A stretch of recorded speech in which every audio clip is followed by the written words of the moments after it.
August 31st, 2022. Well, it looks like that President Biden has really is starting to go a little bit off the rails here as of late. I mean, this recent speeches in which he's been referring to the MAGA Republicans as semi-fascists, and this ongoing thing that there's this threat to democracy from the right in this country. I mean, it's got to be the most absurd set of lies and distortions I've ever heard. This is an ongoing theme of I think division and really raw hate that he seems to spew out. This guy is not a very nice person, and for a person that claimed when his acceptance speech he wanted to bring the country together, he doesn't seem to be doing much of that lately. So it looks to me like that tomorrow we're going to get treated to a speech. All networks are going to cover what he's got to say, and theoretically this is supposed to be not a political speech. And anybody that believes that, I think, is really got to be a little bit silly here. And I guess the Republicans, are not going to get equal time to refute some of this nonsense. I mean, I guess this is really a kickoff to the fall campaign is what it really is. But at any rate, I guess we'll have to see what really comes of it. We already know what he's been saying so far, and it's not very nice. By the way, if you like these videos, please give me a like. It helps with the algorithm. Subscribe if you haven't already, and you can forward links to this to other people that might be interested. So that's kind of what I get into today here. I presume the reason he's gone so wild lately is because they're really not that confident in the fall election, it would seem. I suppose he's going to tout some of his successes, such as this gigantic $1.9 trillion American Rescue Plan, which has pretty much set off a wave of inflation. And now his latest little gimmick here with a supposed inflation reduction plan, which is probably going to be inflationary, and now his plan to forgive student loans, which will take up all the supposed tax savings that he's claimed in his Inflation Reduction Act. So at any rate, that's kind of what this all is, and it's kind of appalling. We'll see what happens. It may actually backfire. One thing we've noticed is that, if anybody's been following the polls carefully, is that I tend to use the Rasmussen tracking poll as one of my baselines. Is he's moved up about 5 points from where he was in a couple of months ago to where he is now, somewhere in the 44 to 45% range.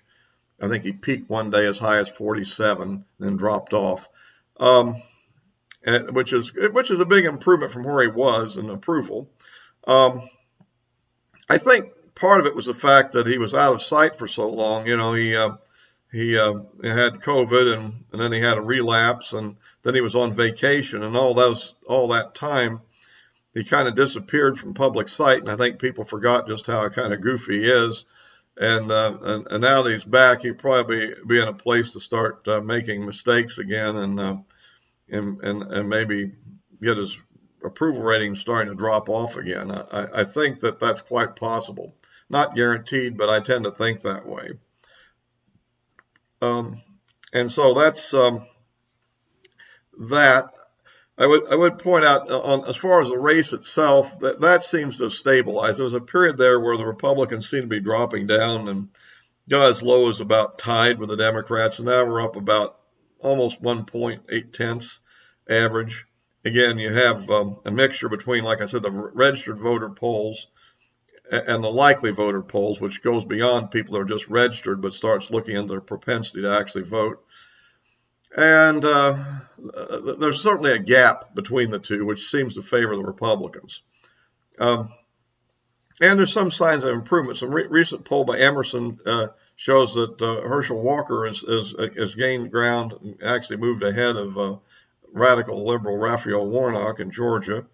It does look like Johnson's having some trouble in Wisconsin, but it's looking.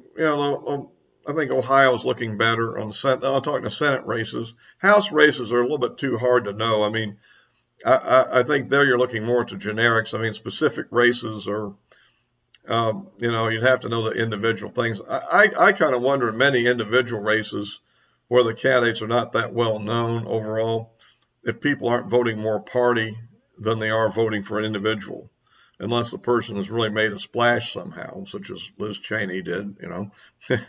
She made a bit of a splash, and people definitely voted on personality there, I think. But that sort of thing does happen. But so things are looking, I think, fairly good right now. I think they're improving.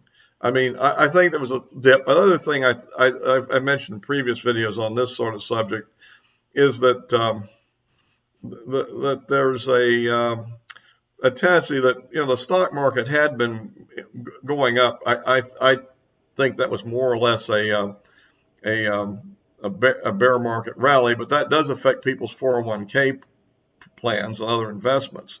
And that might have had an impact of people feeling a little bit better about the administration. And then you have, of course, the result of the January 6th committee. I'm not sure how much impact that had, although movement during that time period did occur. The other thing that's probably going on that I'm not as sensitive to is in more competitive areas of where I live in. There's probably a lot more actual national advertising going on, as I understand it. I haven't seen much of that where I am, but in some parts of the country, I suspect that there's a lot more advertising going on. The Democrats are probably trying to do their, preparing the battlefield ads, and so that may have had an impact. But it seems like things have sort of stabilized a bit at the moment. So I'll kind of keep you updated on that sort of an issue.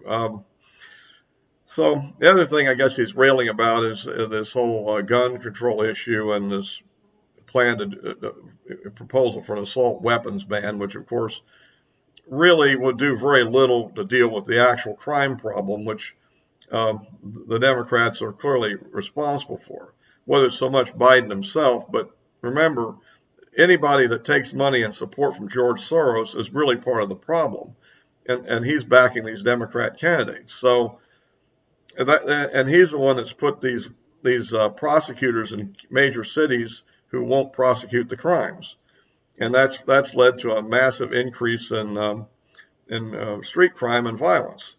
While this guy's continuing to act like it's right-wing extremists that are going to be doing something violent, I've seen very little evidence of any right-wing violence at all, with, I guess you'd say, the exception of the January 6th incident, which was, quite a long time ago, and nothing similar has been repeated, and many of the participants are in jail or being prosecuted. So I don't think that that's going to be a comeback issue anytime soon.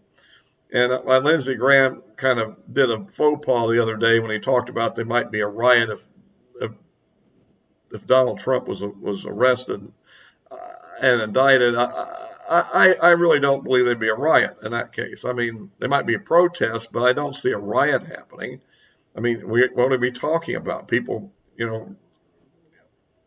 looting stores and fighting cops in the streets? I don't think so.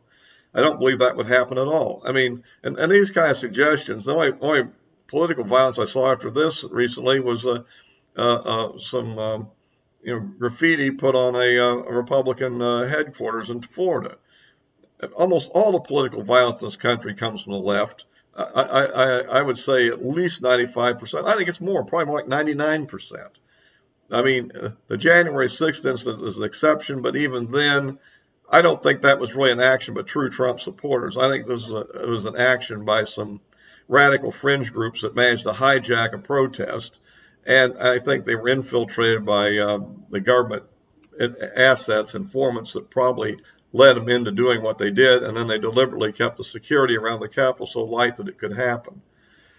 But the idea that most of the people there at the Trump rally wanted a riot is really not true. And most of the people that went to the Capitol weren't rioting. They just walked in and opened doors after the place was breached.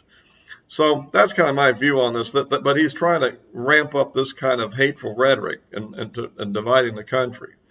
And that's my basic point about this. And I do condemn this. Of course, we all condemn the riot of January the 6th. It was a completely foolish, stupid action, criminal. I mean, it's but on the other hand, I mean, is he going to condemn all the BLM and Antifa riots that occurred?